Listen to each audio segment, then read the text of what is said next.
वरदार विठ्ठल श्री ज्ञानदेव तुकाराम पंढरीनाथ भगवान की जय। माऊली ज्ञानेश्वर महाराज की जय। जगद्गुरु तुकाराम महाराज की जय। गुरुवर्य मदन महाराज की जय। चैतन्य आत्मा गिर बाबा की जय। अवधूत चिंतन श्री गुरुदेव दत्त। हर हर हर महादेव। छत्रपती शिवाजी महाराज की जय।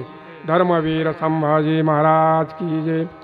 माईकला काय होतं जरा मशीन नाही ना,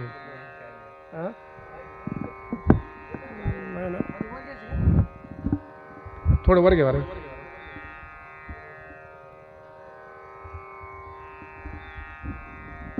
घे बरं.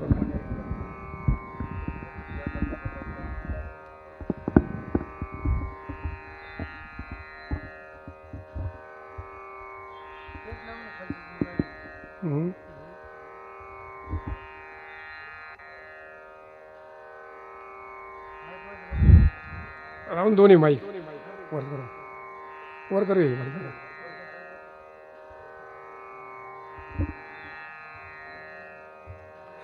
गुरुर्ब्रह्मा गुरुर्विष्णू गुरुर्देव महेश्वरा गुरुर साक्षात परब्रह्म तस्मै श्री गुरुवे नमः. ओम अज्ञानतिमिराधस्य ज्ञानावंशलाकया चक्षुर्मिलितं तस्मै श्री गुरुवे नमः. ओम अज्ञानतिमिराधस्य ज्ञानावंशलाकया चक्षुर्मिलितं तस्मै श्री गुरुवे नमः. नमो चैतन्यभीष्टतापी तेन भूतले स्वयं रूपकादा महादान्दाति स्वप्नान्दिति कमा वंद्य श्री गुरु श्रीपादकमल श्री गुरु वैष्णवांचे श्रीरूप सांग्रजात रघुनाथा विंत संजीवमा साध्वेत सावधूत परिजना सहित कृष्ण चैतन्य देव राधा कृष्ण पादाना सागल ललिता विशाखा विंता स कृष्ण वंदे. ओम नमो भगवते वासुदेवाय नमः. ओम नमो भगवते वासुदेवाय नमः. कर्पूर गौरम करुणावतारम संसार सारंग भुजगेन्द्रम सदा वसंतम हृदयारविंदे भवम भवानी सवितं नमामि. मंगलम भगवान शम्भ मंगलम ऋषिध्वज मंगलम पार्वतीनाथ मंगलम तनोहर सर्वमंगल मंगले शिव सर्वार्थ साधिके शरण्ये त्र्यंबके गौरी नारायणी नमस्ते.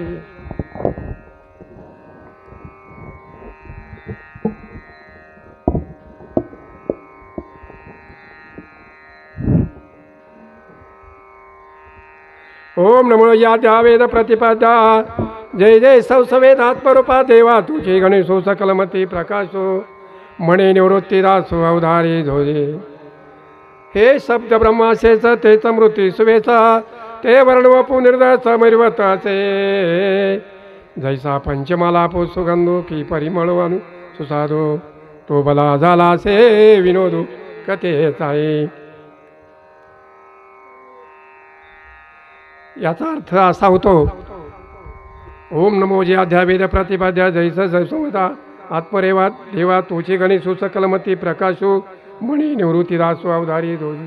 हे शब्द ब्रह्मा शेष तेच मृत्यू सुवेच ते वर्ण व पुनिर्दोष मिरवत असे. याचा अर्थ असा होतो ओम ज्याचे प्रतिपादन वेदच करू शकतात अशा अंध तत्वाचा जय जयकार करावा लागतो. जो स्वतःला पूर्णपणे योग्य रीतीने जाणू शकतो अशा आत्मरूप स्वरूप चित्ताचा जय जयकार करावा लागतो. म्हणून हे निवृत्तीनाथाचे शिष्य श्रोमणी संत ज्ञानेश्वर माऊली हे गजाननाला विनंती करतात, देवा सर्वांच्या बुद्धीला ज्ञानाचा प्रकाश देणारा तूच गणेश आहेस. म्हणून वेद माळवे जयांची आकारादी वर्णरूप शरीर म्हणजे ती गणेशाची मूर्ती. म्हणून आपण कोणतेही कार्य करायचं ठरलं तर अगोदर गणेशाची पूजा करायला लागते. आपणच नाही तर पूर्ण देवदेवता भगवंत सुद्धा देवाची पूजा करतात. त्यावेळी सर्व कार्य सिद्धीला जातं. म्हणून आपण आज या प्रवचन रूपी सेवेकरता जो गणेशाची पूजा करतो, गणेशाची विधी करतो आणि करावीच लागते, म्हणून आपण ओम नमो जे आद्या वेद प्रतिपाद्या जय जय संसवेदा आत्मरूपा देवा तोची गणेशू सकल मती प्रकाशू म्हणे निवृत्ती दासू अवधारी जोजी, म्हणून गणेशाची विनंती करायला होते. श्री गणेश शाय नमः ओम गणोजी गणनायका एकदा वरदायका स्वरूप सुंदरा विनायका करी कृपा मध्वरी आता नमो ब्रह्मा कुमारी हंसारूढ वागेश्वरी विना शोभे दक्षिण करी विजय मृत्यू सर्वदा नमन माझे गुरुवर्या सुखमूर्ती करुणालया नमो संता श्रोताच्या पाया अभेद वेदा करुडी आता नमितो श्री पांडुरंगा यावे तुम्ही कथेचे या. आता आपल्या कथेला पंढरीचा परमात्मा पांडुरंग सुद्धा येणार आहे, म्हणून आपण गणेशाची अगोदर विधी केली, पूजा केली. हा बरोबर या. आज आपण या प्रवचन रूपी सेवेकरता जी ओवी घ्यायची आहे ती ज्ञानेश्वरीच्या 4थ्या अध्यायामधील ओवी नंबर 57. ऐश्या काजा लागी अवतारे मी युगायुगी परी हे ओळखी जो जगी तो विवेकिया. या ओवीचं विश्लेषण करण्या अगोदर थोडासा परिहार घ्यायचा. तो असा, आज रुई ते पंढरपूर पायदिंडी सोहळा निघालेला आहे. त्यामध्ये सर्व रुईचे भाविक भक्त, दिंडी चालक, माळकरी, टाळकरी, सर्व रुई परिसरातील परमार्थिक, ज्ञानिक, भक्त आणि माता भगिनी सर्वांचं नाव काय घ्यायची गरज नाही. आता टाईम बी लय झाला आहे आणि आम्ही ट्रॅफिकमध्ये गुंतलो. आता ह्याला जरा लवकर यायचं होतं पण ट्रॅफिकमध्ये गुंतलो आम्ही. महाराज, हे कार्य नारदाच्या गादीवर बसून करायचं म्हणजे हे एक भाग्य लागतं. तर या रुईच्या परिसरातील सर्व भाविक भक्तांनी मला आज 3ऱ्या दिवसाची प्रवचन रूपी सेवा दिली, ही माझं भाग्य समजतो आणि रुईकराचे मी आभार मानतो. महाराज, पैशाच्या जोरावर, संपत्तीच्या जोरावर काही करता येतं. सरपंच होता येतं, पाटील होता येतं, आमदार होता येतं, खासदार होता येतं, नवे नवे पंतप्रधान सुद्धा होता येतं, पण ही जागा कोणाला मिळत नाही. म्हणून मी आज नारदाच्या गादीवर बसून मला तुम्ही संधी दिली, मी माझं भाग्य समजतो आणि तुमचे आभार मानतो आणि प्रवचन रूपी सेवेला सुरुवात करतो. भगवंत या ओवीद्वारे अर्जुनाला उपदेश करतात. अर्जुना, ऐश्या काजा लागे अवतारे मी युगायुगी परी हे ओळखी जो जगी तो विवेकिया. ज्यावेळेस माझा अवतार होतो त्यावेळेस पापाचे पर्वत जळून सगळे भस्म होतात आणि भाग्याचा उदय होतो.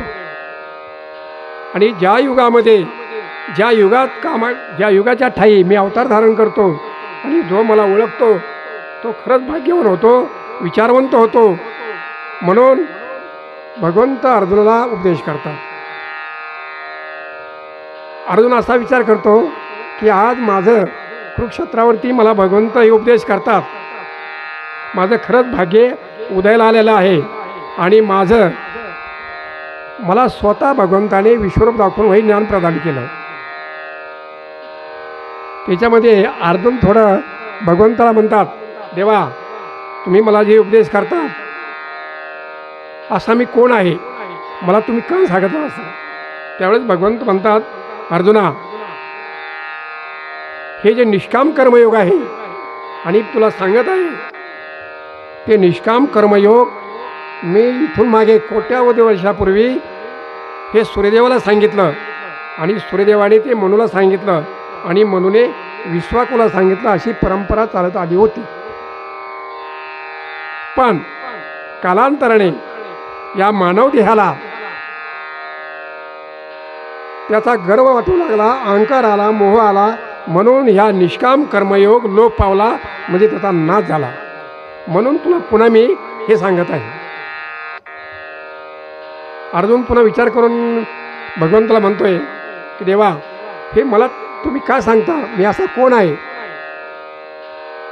तर भगवंत अर्जुनला म्हणतात, देवा अरे अर्जुन म्हणतो, भगवंत अर्जुनला म्हणतो, देवा अर्जुना अरे तुला सांगायचं कारण म्हणजे एवढंच आहे की ज्यावेळेस निष्काम कर्मयोग मी सूर्यदेवाला सांगितला त्यावेळेस तिथे तू होतास आणि तेव्हापासून तू माझ्या संगती आहेस आणि तेव्हापासून तू हे सर्व पाहत आहे, पण तुला ते आठवत नाही, मला आठवतं, म्हणून तुला हे निष्काम कर्मयोग मी सांगतो. अर्जुन पुढे थोडा विचार करतो की देवा, हे तुम्ही मला का सांगता, मी असा कोण आहे? अरे अर्जुना, तुला सांगायचं कार्य एवढंच आहे की तू माझा भक्त आहेस, तू माझा मित्र आहेस, तू माझा सखा आहेस. आणि महाराज, हे ज्ञानयोग भगवंत कुणालाही सांगत नाहीत. भगवंताचा भक्त असावा लागतो, भगवंताचा मित्र असावा लागतो, म्हणून भगवंत हे ज्ञानगीता सांगत असतात, म्हणून ती अर्जुनाला सांगितली. यामध्ये आता या ज्ञानेश्वर माऊलीच्या सोहळ्यामध्ये सर्व दिंडी तुम्ही इकडे आला आहात आणि तुमच्यामध्ये मला येण्याची संधी मिळाली पायी दिंडी सोहळ्यामध्ये. यामध्ये भगवंताने एकच सांगितलेलं आहे की निष्काम कर्मयोग म्हणजे, निष्काम कर्मयोग म्हणजे जे कर्म तुम्ही करता आणि तुम्ही या दिंडीमध्ये चालत आला आहात, त्याला जो मानव देहामध्ये भगवंताच्या वंशावळीमध्ये आहे तोच या दिंडीमध्ये येतो. ते गीतेमध्ये एक श्लोक आहे भगवंताचा, महर्षे सप्तपूर्व चत्वारो मनवस्ता मध्व मानसा जाता ऐशा लोकही महाप्रजा. भगवंत या श्लोकामध्ये मानव देहाला उपदेश करतात, कारण या श्लोकामध्ये असं सांगितलेलं आहे की जो माझ्या वंशावळीमधला आहे तोच ह्या कार्यामध्ये येतो आणि जो वंशावळीमधला नाही तो या कार्यात येत नाही. वंशावळीमधले म्हणजे सर्व जीवात्मे भगवंताच्याच वंशावळीमधले आहेत, परंतु त्यामध्ये दोन जाती आहेत, एक आस्तिक आणि एक नास्तिक. जे आस्तिक आहेत तेच ह्या कार्यामध्ये येत असतात आणि जे नास्तिक आहेत ते या कार्यामध्ये येत नाहीत.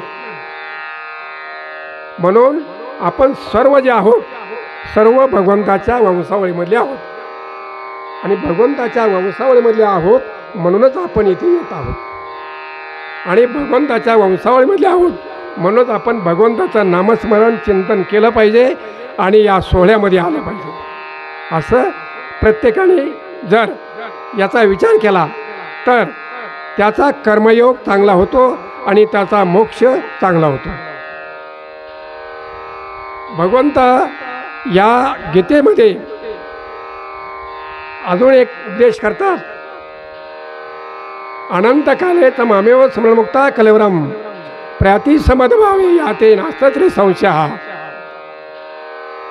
जो माझ्या कार्यामध्ये सत्कार्यामध्ये मदत करतो, जो माझ्या कार्यामध्ये येतो, जो माझं नामस्मरण करतो, चिंतन करतो, त्याला मी स्वतः येऊन वैकुंठाला घेऊन जातो. आणि महाराज, जो आपले चांगले कर्म करत असताना भगवंताचं नामस्मरण केलं, चिंतन केलं, तर तो मृत्यूसमयी भगवंताचं चिंतन करतो, नामस्मरण करतो आणि त्याला स्वतः यम न येता भगवंत न्यायला येत असतात.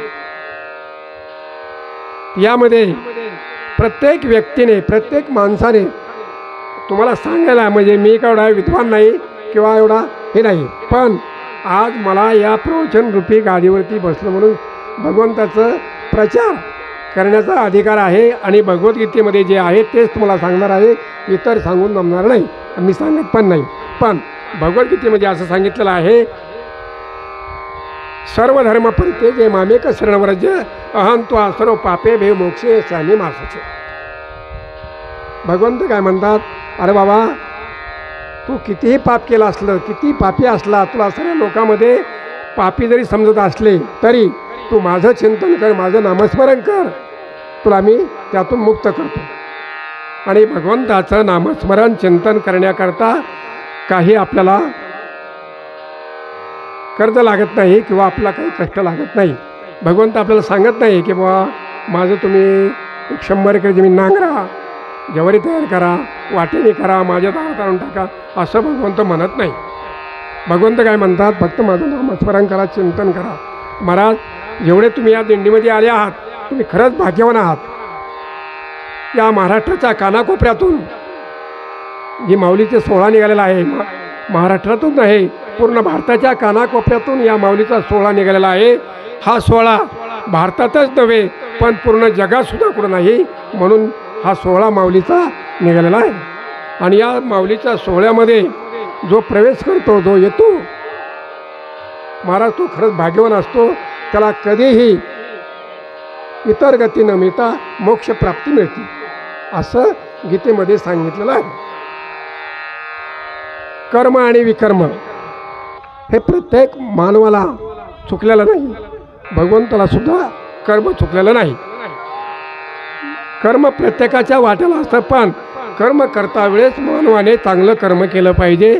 चांगले कर्म करून चांगली गती मिळते। हा जन्म म्हणजे पुढच्या जन्माची तयारी आहे असं मानवाने समजलं पाहिजे।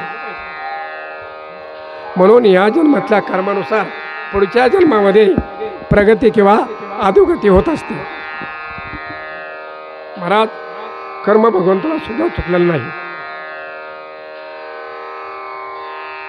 प्रभू रामचंद्राने अवतार धारण केला, त्यांना सुद्धा कर्म चुकलं नाही, त्यांनी सुद्धा 14 वर्षे वनवास भोगला।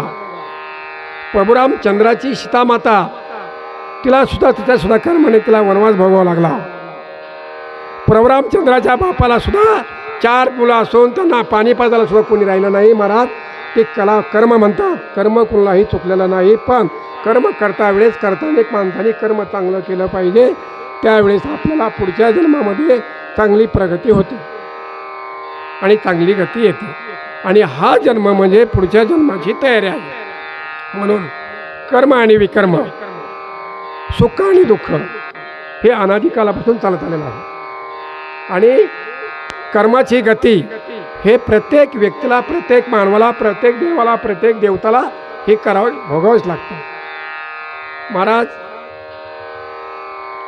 ज्यावेळेस भगवंताने सृष्टीची निर्मिती केली त्यावेळेस भगवंत चैतन्यरूपी एकटेच होते, कोणीही नव्हतं। पण भगवंताने ठरवलं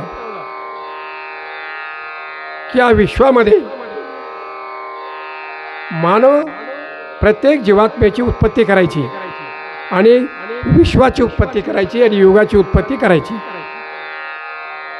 मग भगवंताने असे ठरल्यानंतर भगवंताच्या हिरण्यगर्भ नाभी कमलाद्वारे ब्रह्माचा जन्म झाला।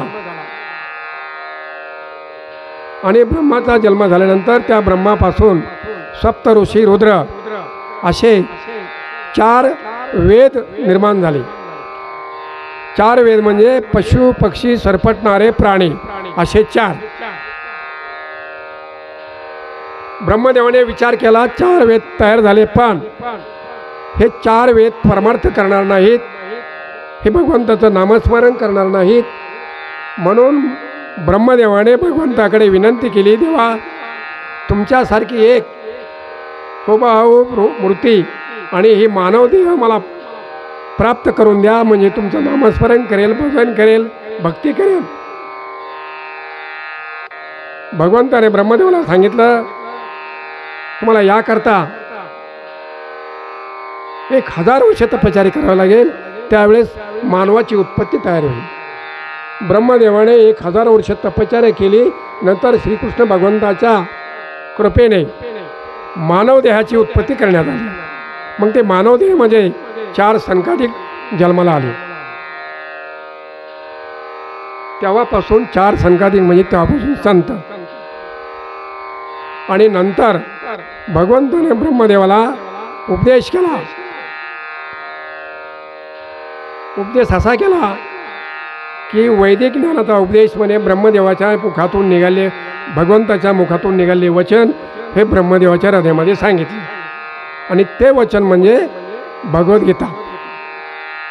ती भगवद्गीता अशा आहे, भगवद्गीता सर्व ग्रंथाची माता आहे। भगवंत हा परमात्मा आहे आणि भगवद्गीता ही सर्व ग्रंथाची माता आहे। म्हणून प्रत्येकाने प्रत्येकाच्या घरामध्ये भगवद्गीता ठेवली पाहिजे, ज्ञानेश्वरी ठेवली पाहिजे, ज्ञानेश्वरी वाचली पाहिजे, भगवद्गीता वाचली पाहिजे, गळ्यामध्ये माळ घातली पाहिजे। आणि गळ्यामध्ये माळ घालून भगवंताचं नामस्मरण केलं पाहिजे, चिंतन केलं पाहिजे, पंढरीची वारी केली पाहिजे, माऊलीची वारी केली पाहिजे, तर त्या मानवाला मोक्षप्राप्ती होती असं भगवंत ह्या गीतेमध्ये सांगतात. आता मी तुम्हाला सांगितलं सर्व धर्म परित्यज मामेक शरणवर्ज अहं तो आश्रो पापे भे मोक्षेशामी मासुजे. भगवंत ह्या श्लोकामध्ये सांगतात, बाबा तू कितीही पापी असलास आणि तुझ्या हातून किती जरी पाप घडलं असलं तरी पण तू सर्व धर्माचा त्याग कर आणि मला शरण ये, मी तुला त्या पापातून मुक्त करतो. पण तसं नाही महाराज, काहीला काय वाटतं कशाचा देव, कशाचा धर्म आणि कायचं काय असे म्हणणारे भरपूर लोक आहेत. आपल्या गावात जर सप्ताह उभा राहिला तर पारावर बसून असे बरेचसे लोक टेहळणी करीन असतात. हे सप्ताह मोकार करतात, हे मोकार उद्योग, हे याला काही कामच नाहीत असे म्हणणारे भरपूर लोक असतात. पण जे लोक असे म्हणतात ते लोक आसुर योनीतले असतात, ते मानव योनीतले नसतात. कारण त्या व्यक्तीला भगवंताने असं दिलेलं असतं, काही आसुर पण असतात आणि ही आसुरी व्यक्ती जी असते यांना कंपल्सरी 84 लाख योनी भोगावेच लागतात. 84 लाख म्हणजे कोणते? हे 4 योनी: पशु, पक्षी, सरपटणारे प्राणी आणि वृक्ष. आणि जे सप्त्यामध्ये सत्कार्य करतात, दानधर्म करतात, या वारीला येतात, आळंदीची वारी करतात, पंढरपूरची वारी करतात, त्या व्यक्तीला काही जरी केला तरी त्याला 84 लाख योनी भोगावा लागत नाही, त्याला मोक्ष प्राप्ती मिळते.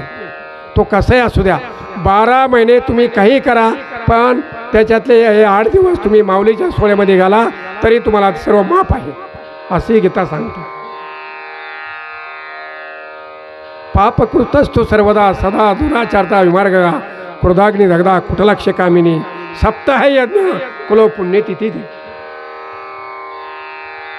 कितीही पापी असला तरी त्या सप्ताह यज्ञेमध्ये सहकार्य जर केलं तर त्याचं पाप नष्ट होतं. महाराज, एक प्रसंग आहे.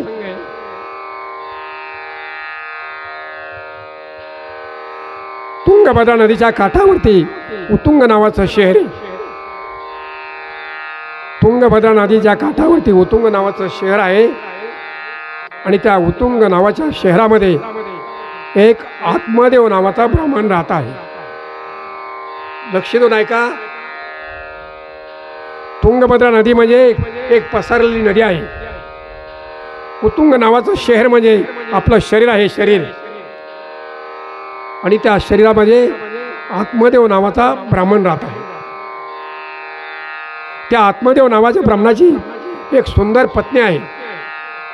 तिचं नाव धुंदुली आहे. धुंदुली, धुंदुली म्हणजे आपली बुद्धी आहे, ती बुद्धी भ्रष्ट आहे.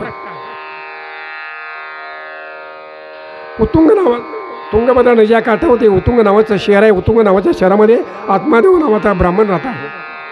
पर महाराज, तो ब्राह्मण इतका धनवान आहे, संपत्तीवान आहे, विद्वान आहे, पुण्यवान आहे.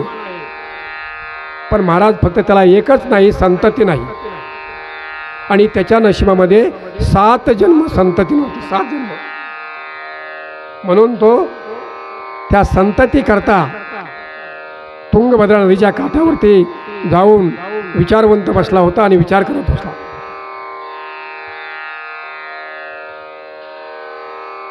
पुण्यवान असल्यामुळे भगवंताला तिथं यावं लागलं साधूच्या रूपामध्ये. आणि त्या ब्राह्मणाला विचारलं, इतका काळजी करत आणि चिंता करत का बसलास? तू पुण्यवान आहेस, संपत्तीवान आहे, धनवान आहेस. महाराज, सगळं आहे पण प्रॉपर्टीला वारसदार संतती नाही, म्हणून मी चिंता करत आहे. भगवंताने सांगितलं, अरे तू संतती नाही म्हणून चिंता करतोस, आणि संतती झाल्यानंतर तुझं काय होणार आहे? अरे तुझ्या नशिबामध्ये 7 जन्म संतती नाही. नाही नाही महाराज, मी पुण्यवान आहे, आजपर्यंत तुमची भक्ती केली, तुमची सेवा केली, काही जरी झालं तरी मला संतती झाली पाहिजे. आता भगवंताला माहीत होतं याला संततीच नाही, 7 जन्म. पण भक्ताचं संकट दूर करण्याकरता काहीतरी करावं लागतं. म्हणून भगवंताने सांगितलं जा घरी जा, एक लिंबू दिलं आणि लिंबू देऊन त्यांनी सांगितलं घरी जा, तुझ्या पत्नीला ते लिंबू खायला दे आणि नंतर तुला तुझ्या मुलीला संतती होईल. त्या आत्मदेव ब्राह्मणाला आनंद झाला आणि त्याने ते लिंबू घेतलं आणि घरी आला. घरी आल्यानंतर ती धुंदुली नावाची पत्नी, त्या धुंदुली नावाच्या पत्नीने त्या आत्मदेवाकडे पाहिलं आणि विचारलं का हो, आज फार तुम्ही खुशीत आहात, आनंदामध्ये आहात, असं काय आहे? अगं आज साक्षात मला भगवंत भेटले आणि भगवंताने लिंबू दिलं आहे आणि ती लिंबू जर तू खाल्लंस तर आपल्याला मुलगा होईल. म्हणून ते लिंबू त्या आत्मदेव ब्राह्मणाने त्या मंडळीजवळ दिलं, धुंदुलीजवळ दिलं आणि ब्राह्मण निघून गेला. त्या धुंदुलीला असं वाटलं महाराज, धुंदुली सुंदर होती, रूपवान होती, देखणी होती, पण तिची बुद्धी भ्रष्ट होती महाराज. धुंदुली नावाची जी बुद्धी आहे ती भ्रष्ट होती. तिला असं वाटलं आपण जर हे लिंबू खावा तर आपला गर्भधारणा होईल, गर्भधारणा झालं तर आपल्याला माणसामध्ये वागता येणार नाही, आपल्याला लाज वाटेल, आपल्याला चांगलं वंगाळ खायला मिळणार नाही, 9 महिने निवड दिवस आपल्याला ती वजं वागावं लागेल, असं अनेक प्रकारचे त्या धुंदुलीच्या मनामध्ये विचार येऊ लागले. आणि तिनं तिच्या बहिणीकडं एक वार्ता सांगितली, अगं माझ्या नवऱ्याने मला लिंबू दिला आहे आणि ह्या लिंबापासून संतती होईल, पण मला ते लिंबू खाल्ल्यानंतर मला असं राहावं लागेल की घरामध्ये राहावं लागेल, चांगला वंगाळ खायला मिळणार नाही, आणि अनेक तिच्या मनामध्ये विपरीत बुद्धी येऊ लागली. तर महाराज तिची बहिणीला दिवस गेले ते काही, ती बहीण तिला म्हणली अगं एक काम करू, मला जे दिवस गेले आहेत, मला जो मुलगा होईल हे तुझा मुलगा समज आणि तू काही दिवस काय कर, तुझ्या पोटाला चिंध्या गुंडाळ आणि घरामध्ये बस. असं दोघी बहिणीनं ठरवलं, कारण धुंदुलीची बुद्धिभ्रष्ट होती आणि धुंदुलीची बहीण जी होती तिची बी बुद्धिभ्रष्टच. मग या धुंदुलीनं पोटाला चिंध्या गुंडाळ्या महाराज, काही दिवस घरामध्ये राहिली, काही दिवस त्याच्या बहिणीला मुलगा झाला आणि याच्या अगोदर त्या धुंदुलीनं तिची लिंबू होतं, एक गाई होती गोठ्यामध्ये आणि त्या गायीला ती लिंबू चारलं, लिंबू त्या गायीला चारून टाकलं. पण ज्या दिवशी तिची बहीण प्रस्तुत झाली, तिला मुलगा झाला, त्याच दिवशी ती गायी बी वेली आणि तिला असं गोडच पाडत झालं, हुबेहूब मानवासारखं, फक्त कान त्या वासरासारखे झाले, नाहीतर ती हुबेहूब मानवासारखं वासरू झालं. दोन्ही एके दिवशी जन्माला आले. आता त्या धुंदुलीच्या बहिणीला जो मुलगा झाला त्याचं नाव ठेवलं धुंदकारी आणि ज्या गाईला जो मुलगा झाला त्याचं नाव ठेवलं गोकर्ण. बघा, गोकर्ण आणि धुंदकारी. आत्मदेव नावाचा ब्राह्मण आला आणि त्यांनी पाहिलं, अरे मी वेक मागितलं तर मला 2 मुलं झाली. त्याला आनंद झाला. पाप कृतस्तु सर्वदा सदा दुराचता विमर्गा क्रोधाग्नी जगता कुटरक्षे कामिनी सप्ताह यज्ञ कुलो पुण्यतिथी यत्र ते कीर्त्यासामी इतिहास पुरातनम यश मात्रे प्रमाण. हे पुरातन काळातली कथा आहे, भगवद्गीतेतली कथा आहे आणि सत्य आहे. मला सांगायचं तात्पर्य असं आहे की या सप्ताह यज्ञामध्ये किती जरी पापी माणूस असला तरी त्याचा उद्धार होतो. म्हणून या आत्मदेव ब्राह्मणाला वाटलं आपला 2 मुलं झाले आणि तो आत्मदेव नावाचा ब्राह्मण जो होता, तो गोकर्ण नावाचा मुलगा जो झाला तो वनात निघून गेला तपश्चर्या करण्याकरता आणि धुंदकारी जो होता तो घरी राहिला. पण धुंदकारी जो होता तो आत्मदेव नावाचा जो ब्राह्मण होता त्याचा मुलगा नव्हता आणि भगवंताने दिलेला लिंबाचाही मुलगा नव्हता. तो धुंदकारी होता आणि धुंदकारी असल्यामुळे त्याची बुद्धी भ्रष्ट होती. कालांतराने तो आत्मदेव नावाचा ब्राह्मण जो होता तोही वनात तपश्चर्या करण्याकरता गेला, पण कालांतराने तो तिकडे मरण पावला. आणि जो धुंदुली नावाची आई होती, त्या धुंदकाराची आई काही दिवसाने धुंदकारी मोठा झाला, आणि मोठा झाल्यानंतर ही संपत्ती जी होती त्याला असं वाटलं की आता बाप तर गेला, मरण पावला, पण ही आई जी आहे हिलाही मारून टाकायचं, म्हणजे संपत्ती सगळी आपली झाली. कारण तो धुंदकारी जो होता त्याची बुद्धी भ्रष्ट झाली. तसं त्याने एक दिवस त्या धुंदुलीला बी मारून टाकलं. तो एकटा झाला. एकटा झाल्यानंतर काही दिवस ती संपत्ती तो उडीत राहिला आणि संपत्तीला विपरीत बुद्धी सुचली महाराज. आणि संपत्तीला विपरीत बुद्धी सुचल्यानंतर त्याने त्या घरामध्ये 2 वेश्या ठेवल्या. आता वेश्या ठेवल्यानंतर तो पाप करू लागला आणि पाप करत असताना त्या स्त्री संपत्ती ही नाश केला. आणि संपत्तीचा नाश केल्यानंतर त्या वेश्या जी होत्या 2, त्या वेश्याला सांभाळण्याकरता रोज लोकांच्या चोऱ्या माऱ्या करू लागला. आणि ते चोऱ्या माऱ्या करून त्या वेश्याला तो संपत्ती आणून देऊ लागला. त्या वेश्याने असं ठरवलं, आज ना उद्या याला कुठेतरी धरणार आणि याला हाणणार मारणार, मग ते आपल्याकडे येणार, मग आपल्याला बी ते घेऊन जाणार. म्हणून त्या वेश्याने काय ठरवलं महाराज की त्याला मारून टाकायचा. आणि त्या वेश्याने त्याला मारून टाकला. आणि मारून टाकून तिथेच त्याला पुरून टाकला. कुणाला? त्या धुंदकारीला. आणि वेश्या निघून गेल्या. काही दिवसांनी गोकर्ण वनामधून आला की चला आपलं घर पाहूया, आपण घरी जाऊ, आपल्या घरी काय झालं नेमका बघू म्हणून तो गोकर्ण घरी आला. आणि गोकर्ण घरी आल्यानंतर तो धुंदकारी जो मारून टाकला होता तो पिच्छा झाला. आणि पिच्छा झाल्यानंतर तो रात्री 12 वाजता निघाला आणि गोकर्णला म्हणू लागला, भावा मी तुझा भाऊ आहे, मी पिच्छा झालो आहे, मला वेश्याने मारून टाकलं आहे, मी आईलाही मारून टाकलं होतं. सर्व कहाणी गोकर्णाला त्या धुंदकारीने सांगितली. आणि काही जरी झालं तरी मला मोक्ष प्राप्ती मिळावी म्हणून काहीतरी कर. गोकर्णाला वाटलं आता माझा काही केलं तरी भाऊच आहे. म्हणून गोकर्णाने एक सप्ताह घातला. आणि सप्ताह घातला आणि सप्ताहामध्ये त्या धुंदकारीला येऊन बसावं, कीर्तन ऐकावं, प्रवचन ऐकावं. पण महाराज पिच्छा जो यवनीमध्ये आहे त्याला सप्ताहामध्ये बसता येत नाही, कीर्तन ऐका येत नाही, प्रवचन ऐका येत नाही. अधिकार नसतो, त्याला ऐकायचा अधिकार नसतो.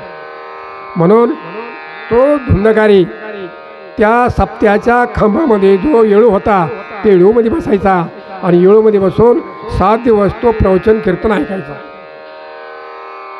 7 दिवस संपले. 7 दिवसात त्यांनी पारायण ऐकलं, कीर्तन ऐकलं. आणि महाराज 7 दिवसात संपल्यानंतर साक्षात त्याला वैकुंठामधून पुष्पविमान आलं. आणि त्या धुंदकारीला घेऊन स्वर्गामध्ये विमान गेलं. म्हणजे सांगायचं तात्पर्य असं, किती जरी पापी असला, किती पाप करणारा असला आणि काही जरी आतून घडलं असलं तरी पण सप्ताह यज्ञ केल्याने, सप्त्यामध्ये भाग घेतल्याने त्याचं पाप नष्ट होतं. म्हणून प्रत्येक व्यक्तीने दान धर्म केला पाहिजे, सप्त्यामध्ये सहकार्य केलं पाहिजे, चांगल्या कार्यामध्ये सहकार्य केलं पाहिजे आणि लोकाला आपल्या हातून दान धर्म होईल याचा विचार केला पाहिजे. महाराज काही जरी केलं, आपण किती जरी चांगलं केलं तरी आपण काय म्हणतो की आपण किती चांगलं करतो, सगळे दिवस वाईट आपल्याला आले आणि काय येतात. पण कर्म हे कुणाला चुकत नाही, कर्म देवाला सुद्धा चुकलं नाही. आपण या सोहळ्यामध्ये येऊन मी नारदाच्या गादीवरती थोडा प्रवचन रूपी मला करण्यात तुम्ही संधी दिली, म्हणून थोडं तुम्हाला एक प्रसंग सांगतो माऊलीचा आणि आपण प्रवचन संपू. माऊलीचा प्रसंग सांगायलाच पाहिजे महाराज, कारण हे 4 वेद जे जन्माला आले, निवृत्ती, नांदेड, सोपान, मुक्ताबाई,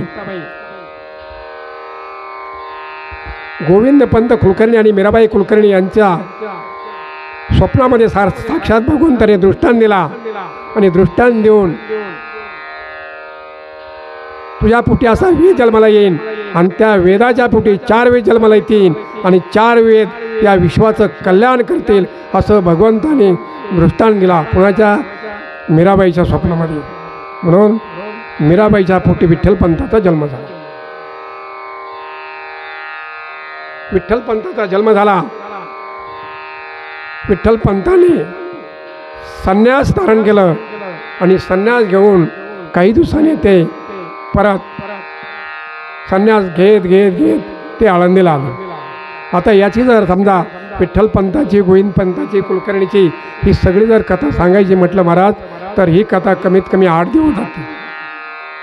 माऊलीची कथा सांगायची म्हणल्यानंतर सगळी 8 दिवस लागतात. पण आपला शॉर्टकटमध्ये 10च मिनिटात करायचं कार्यक्रम. विठ्ठलपंत काशीहून संन्यासी घेऊन आळंदीला आले. ग्रस्त आश्रमामध्ये येते शिदूपंत नावाच्या मुलीसंग त्यांचा रुक्मिणीमातेने विवाह झाला. पण कालांतराने महाराज त्या आळंदीमध्ये आळंदीकराने त्या विठ्ठलपंताला त्रास द्यायला सुरू केला आणि शिदूपंताला सांगितलं की तुमचा जो जावई आहे त्याला तुम्ही गावाच्या बाहेर पाठवून द्या, कारण हे आळंदी बाटत आहे. आळंदीमध्ये असं चालत नाही. संन्यासाने ग्रस्ताश्रम परत स्वीकारला, तुमच्या मुलीसंग लग्न केलं, जावई झाला, पण हा जावई तुम्ही इथं ठेवू नका. असं कुणी सांगितलं? आळंदीकरांनी सांगितलं शिदूपंताला. महाराज त्याचा असं आहे, जो स्वतःसाठी भीक मागतो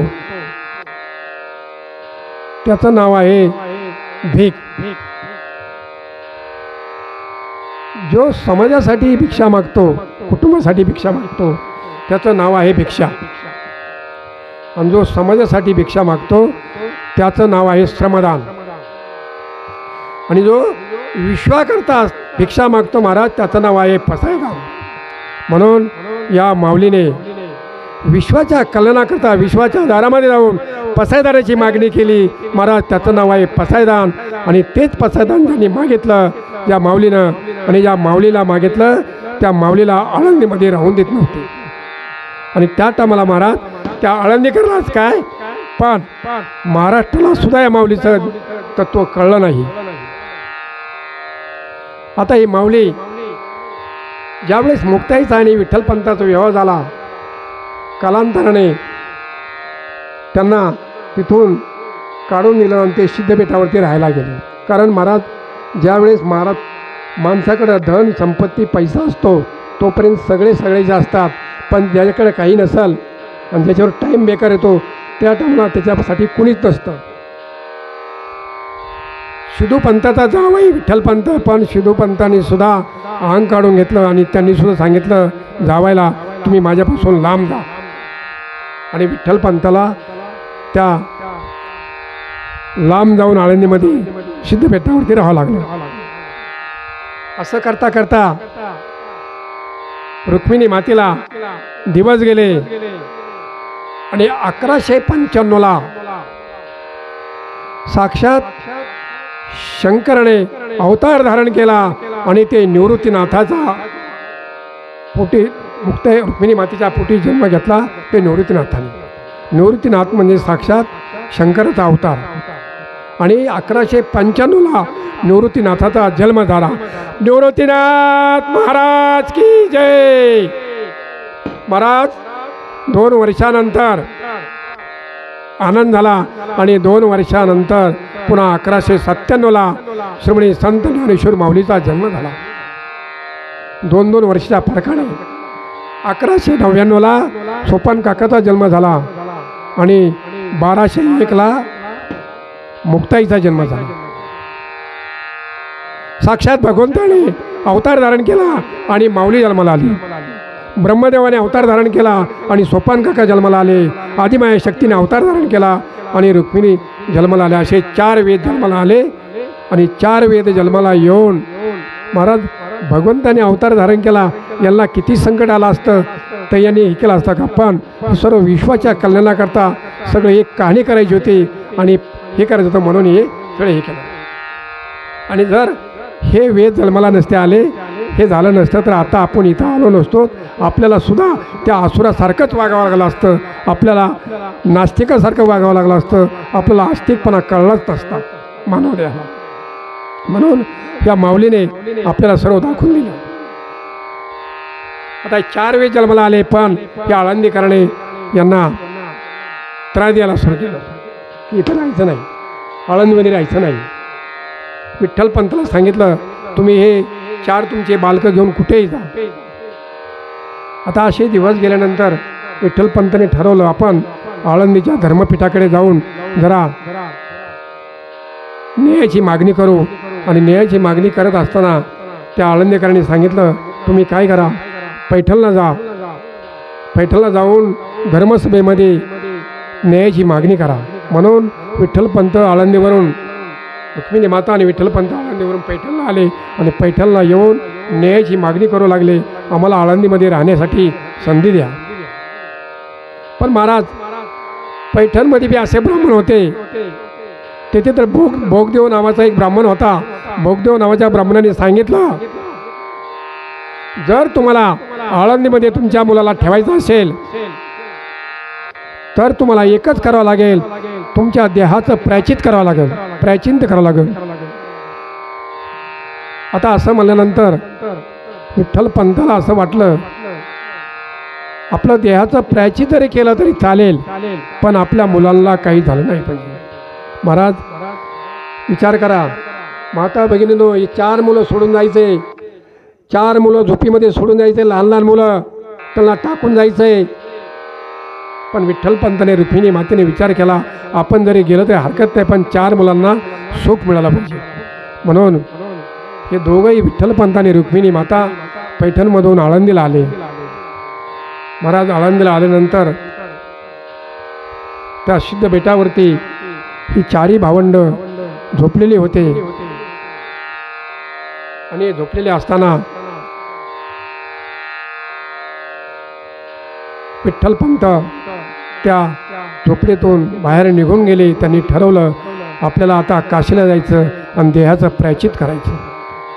म्हणून ते निघून गेले आणि जाऊन असे बाहेर उभा राहिले. आता रुक्मिणीला वाटलं, आपण या 4ही लेकराला जर सोडून जायचं ते यांना कळणार नाही, काय वाटत. म्हणून तिनं निवृत्तीनाथाला उठवलं झोपेतून.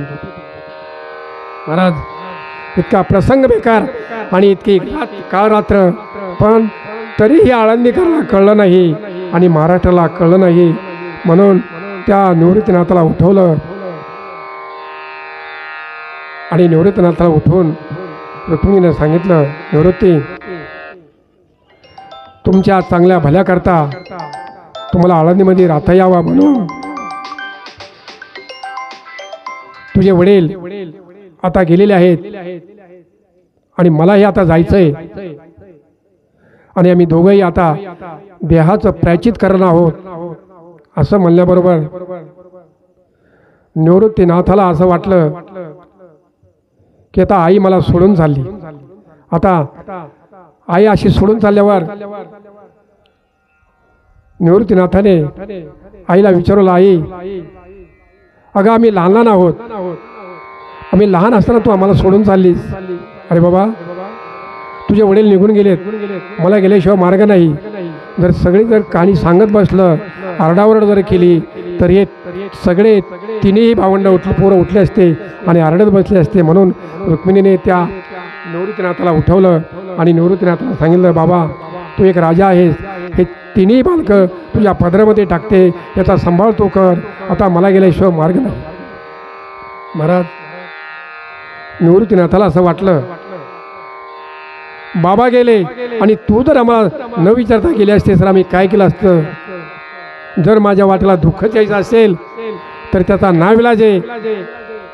महाराज, त्या निवृत्तीनाथानं आईच्या छातीवरती अंग टाकलं आणि निवृत्तीनाथ ढसाढसा रडू लागला. गालावरती हात फिरू लागली ती रुक्मिणी माता निवृत्तीनाथाच्या, बाबा, मला गेल्याशिवाय मार्ग नाही आणि तू या 3 बालकाचा सांभाळ कर, असं ती आई त्या निवृत्तीनाथाला सांगते. आणि निवृत्तीनाथ त्या आईच्या गळ्याला पडून ढसाढसा रडत आहे. आता काय करायचं नेमकं. महाराज, त्या निवृत्तीनाथाला असं बाजूला सरकेलं आणि ती आई निघून गेली. काय त्यांची परिस्थिती असेल त्या माऊलीची आणि त्या बालकांची. आणि महाराज 4 वाजता पाठ ज्ञानदादा उठला आणि ज्ञानदादा म्हणू लागला, दादा, अरे आई कुठे, आई दिसत नाही, बाबा दिसत नाही. निवृत्तीनाथाने 1 नाही 2 नाही, सोपान काका उठला, अरे दादा, आई दिसत नाही, बाबा दिसत नाही, कुठे गेलेत. तरी निवृत्तीनाथ काही बोलणं स्वतःला. पण नाविलाजाने मुक्ता उठली आणि मुक्तीनं विचारलं, दादा, अरे आपली आई दिसत नाही, बाबा दिसत नाहीत, कुठे आहेत. पण नाविलाजाने निवृत्तीनाथाने त्या मुक्ताईला सांगितलं, अगं मुक्ते, आता आपले आई आणि बाबा आपल्याला सोडून कायमची निघून गेले. असं म्हणल्याबरोबर बाबा महाराज सगळा हाहाकार झाला. हे चारी भावंड एकमेकाच्या गळ्याला पडून रडू लागले, रडू लागले. त्यांचा नाविलाज झाला. महाराज इतकी परिस्थिती निवृत्तीनाथ ज्ञानदेव सोपान मुक्ताबाई यांची.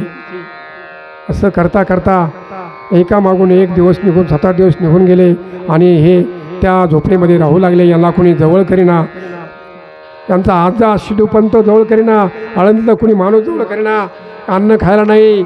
आता काय करायचं म्हणून कसं तरी करून त्या माऊलीने आता असं ठरवलं, आपण गावामध्ये भिक्षा मागायची आणि भिक्षा मागून आणून ह्या 2-3 भावंडाला जगवायचं.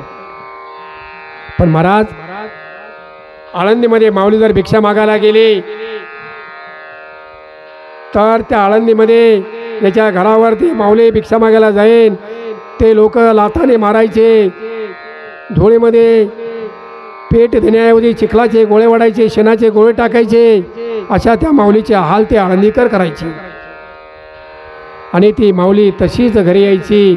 आणि माऊली घरी येऊस्तर ती मुक्ताई सोपान आणि असे वाटलं, असं वाटायचं दादा काहीतरी आता घेऊन आला असेल, मग आपण जेवण करू. पण महाराज माऊली घरी गेल्यानंतर काहीच धुळीत नव्हतं. असेच लेकरं बघायचे आणि तसेच झोपी जायचे. असे आत बालकांचे हाल झाले. पण महाराज हे चारही बालकं दुःखाच्या कर्मातून सुखाच्या कर्माकडे गेले. आज महाराज त्या दारावरती जो माऊली भीक मागत होते, त्यांच्या दारावरती शेणाचे गोळे टाकीत होते, चिखलाचे गोळे टाकीत होते, त्याच दारावरचे लोक आज महाराज वर्षे तपश्चर्या करतात की आमच्या दारातून पालखी कधी जाईल, ही माऊली कधी येईल. जे आळंदीतले लोक त्या माऊलीला त्रास देत होते तेच लोक 12 महिने असं त्यांना वाटतं या माऊलीचं दर्शन कधी होईल. जे लोक आळंदीतले माऊलीला त्रास देत होते ते 5-5 घंटे बारीला उभं राहतात आणि माऊलीचं दर्शन करतात. महाराज विषय असा आहे, दुःखाच्या कर्मातून सुखाच्या कर्माकडे गेले आणि या विश्वाची माऊली झाली. आणि त्या विश्वाच्या माऊलीमध्ये आपण आज या सोहळ्यामध्ये आलो. जर आपण त्या विश्वाच्या माऊलीकडे माऊली गेली नसती आणि या माऊलीचे इतके हाल झाले नसते तर आपण सोहळा नसताना आपण सुद्धा या सोहळ्यामध्ये आलो नसतो. सांगायचं तात्पर्य एवढेच महाराज, कर्म कुणाला चुकलेलं नाही. या माऊलीला सुद्धा कर्म भोगावंच लागलं. या माऊलीला सुद्धा दुःखात जावं लागलं. आणि या माऊलीचा सोहळा असा आहे म्हणून या ज्ञानेश्वर माऊलीच्या सोहळ्यामध्ये आपण सर्व सहभागी झालात, आपण आलात. आता मी जर तुम्हाला सांगितलं, मी तुम्हाला सांगितलं पहिलं, मी एवढा काय विद्वान नाही किंवा मी एवढा काय हे नाहीत, पण तुम्हाला सर्व भागवत ज्ञानेश्वरचा अभ्यास म्हणून तुम्हाला सांगतो. ही प्रवचन करण्याची मला तुम्ही संधी दिली, मला इतक्या लांब बोलवलं, मी माझं भाग्य समजतो आणि तुमचेही आभार मानतो. पण मला एवढंच सांगायचं आहे की प्रत्येकाच्या घरामध्ये भगवद्गीता ठेवा, ज्ञानेश्वर ठेवा. ज्ञानेश्वरच्या 2 वळ्या रोज वाचित जा, भगवद्गीतेचे रोज 1 वळ वाचित जा. कारण ज्या घरामध्ये भगवद्गीता आहे त्या घरामध्ये भूत पिशाच राहत नाही, दरिंद्री येत नाही, भांडणपेटा होत नाही, काहीच होत नाही. म्हणून कधी घरामध्ये भगवद्गीता असली पाहिजे, माऊली ज्ञानेश्वरी असली पाहिजे. आणि परमार्थ म्हणजे काय? अरे परमार्थ म्हणजे फक्त एवढंच आहे, घरामध्ये आईवडिलांची सेवा करणे, सासू सासऱ्यांची सेवा करणे. पती हा परमेश्वर आहे, पतीची सेवा करणे. पती तुम्ही म्हणता पती कसला असला सेवा काय करावा, पण तसं नाही. तुम्ही वड सावित्रीला जर समजा वडाला गेले, तो कसला जरी असला तरी तुम्हाला ते म्हणावंच लागतं, मला 7 जन्मी नवरा मिळून दे म्हणता का नाही, का दुसरं मिळू दे म्हणता, तसंच मला लागतं ना. आणि तुमचा कसा जरी असला तरी पण या जन्मामध्ये त्याचं कर्म त्याच्या संग असतं, तुमचं कर्म तुमच्या संग असतं, पण हे सर्व पूर्वी जन्माचं कर्म असतं. म्हणून ते तुम्हाला हे करावं लागतं. म्हणून प्रत्येकाने हे चांगले विचार केले, चांगलं राहिलं, चांगलं यालाच परमार्थ म्हणतात. नेत्राने चांगलं पाहणं, हाताने दानधर्म करणं, भगवंताची रोज सेवा करणे, नामस्मरण करणे, चिंतन करणे, भजन करणे, कीर्तन करणे, हे मन स्वच्छ ठेवणं यालाच म्हणतात परमार्थ. एक भगवद्गीतेतला श्लोक आहे, मलिन मोचन पुष्टा स्नान दिने दिने संस्कृत गीता मृत स्नान संसार मलनाशम. आपण स्वच्छ पाण्याने दर दिवस स्नान करतो रोज, पण स्वच्छ पाण्याने स्नान करून फक्त आपलं शरीर स्वच्छ होतं, मन स्वच्छ होत नाही. म्हणून मन स्वच्छ होण्याकरता पवित्र जलरूपी भगवद्गीतेमध्ये स्नान करावं लागेल, त्यावेळेस आपलं मन स्वच्छ होईल. म्हणून भगवद्गीता रोज 2 का वळी वहिनी श्रावण केली पाहिजे. नाही तर काय वारीला यायचं पंढरपूरला, सुंदर श्री नाकात नते, नऊवारी साडी, भजन भारी म्हणते, गळा भारी, रोज कीर्तनात बसते, भजन करते, परमार्थ करते, सगळं चांगले महाराज, पण तिचं मन चांगलं नाही. संध्याकाळी 5 वाजता घर लावून घेते, स्वयंपाक करते, सुगंध जेवण करते, दारामध्ये सासरे बसले, त्यांना वास येतोय चांगला, आता आमची सून बाहेर येईन आणि आम्हाला जेवण वाढीन, मग आम्ही जेवू. ती 5 वाजेपर्यंत जेवण, 6 वाजेपर्यंत स्वयंपाक करते, चांगलं मंगळा घरात खाते, बाहेर निघते, सासऱ्याला म्हणते जरा थांबा आता मी परत येते. तोपर्यंत बिचारे सासरे तसे दारात बसतात आणि ती कीर्तनला जाते. म्हणजे कीर्तन करते, भजन करते, पण मन चांगलं नाही. त्रिवेणी संगमी नाना तीर्थभ्रमी चित्त नामी नाही तरी ते व्यर्थ. पंढरपूरला 5 वेळेस गेल्या, चंद्रभागेमध्ये रोज स्नान केलं 10 वेळेस जाऊन, आणि तुझं जर मन चांगलं नसेल तर काय करायचं. म्हणून मन चांगलं ठेवा. मन चांगलं ठेवण्याकरता शुद्ध चांगलं मलिन मोचन पुसला स्नान दिने दिने संस्कृत गीता भगवत मृत्यून संसार मलनाशम. म्हणून भगवद्गीता श्रवण करा. भारतामृत सर्वस्थ विष्णू वक्त्राद्रिस्तम गीता गंडृत पितो आपण जन्म ना विधाते. भगवद्गीता ही भारतामध्ये एक अमृत तुल्य गाय आहे, आणि त्या गायीचं दूध साक्षात भगवान काढतात अर्जुना वास्त्राप्रमाणे, आणि सर्व अमृत तुल्य दूध प्रस्थान करतो. हे आपण सर्व मानव आहे. आता महाराज एवढं सांगितलं या प्रवचनामधून की जी तुम्हाला मी 2 शब्द सांगितले, माझ्या तोंडातून काही चांगलं असेल तर चांगलं घ्या, काही वाईट आलं असेल तर टाकून द्या. मी तुम्हाला मगच सांगितलं की मी केवढा विद्वान नाही, एवढा हे नाही, आपला छोटासा फी, पण मला तुम्ही प्रवचन करण्याची संधी दिली. आता सांगण्यासारखं बोलण्यासारखं भरपूर नाही, पण काही गोष्टी सांगू नयेत. त्या माऊलीच्या सोहळ्यामध्ये काही काही कीर्तनकार आहेत, काही जोक मारतात, पण त्या भगवद्गीतेचं असं सांगितलंय की याच्यामधून त्या तमाशासारखे जोक करणं हे महापाप आहे. भगवद्गीतेमध्ये सांगितलेलं आहे. श्रीकृष्ण भगवंताच्या गीतेमध्ये असे जोक सांगणं हे महापाप आहे. सांगताना फक्त भगवंताचंच चारित्र्य सांगितलं पाहिजे, नाहीतर दुसरं काही सांगणं हे महापाप आहे. पण काही कीर्तनकार, प्रवचनकार काही विनोद सांगतात, कथा सांगतात, काही जोक सांगतात आणि लोकांना हसायला लावतात, पण ते बरं नाही, ते चांगलं नाही, आणि ते हे नाही, देवाला मान्य नाही. आता मी जे तुम्हाला सांगितलं ते करा, माफ करा मला, आणि जे पुढच्या वर्षी जर मला अशी संधी दिली तर मी अजून थोडा अभ्यास चांगला करेन आणि तुमच्या प्रवचनाला येईन. आता हे प्रवचन तुम्ही ठेवलं ना माझं, कमीत कमी याला मी 6000 रुपये खर्च केला आहे. पुण्यामध्ये हे 2 प्रवचन रूपी शिवाय सांगण्याचा मला तुम्ही लाभ सांगितला, ह्याचाच मी भागी समजतो आणि भागी होतो. असं करून ही सर्व झालेली सेवा भगवंताच्या चरणी अर्पण करतो, माऊलीच्या चरणी अर्पण करतो. आता मी बी माऊली सोहळ्यामध्ये चाललो आहे 2-3 दिवस. मला चला तुम्ही सगळ्यांनी रुईकरांनी मला ही संधी दिली, खरंच माझं भाग्य समजतो आणि तुमचं भाग्य समजतो. पुंडलिका वरदा विठ्ठल श्री ज्ञानदेव तुकाराम पंढरीनाथ भगवान की जय. माऊली ज्ञानेश्वर महाराज की जय. जगद्गुरु तुकाराम महाराज की जय. आता विश्वात्मके देव येणे वागदी तो सावे, तो सोनी मज द्यावे पसाय दाणे. जे खळांची व्यंकटी सांडू त्या सत्कर्मी रती वाढो.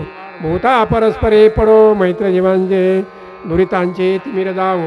विश्व स्वधर्म सूर्य पावो, जो जे वांचिल ते लावो. प्राणी जाता वर्षत सकळ मंगळी, ईश्वर निष्ठांची मानदयाळी.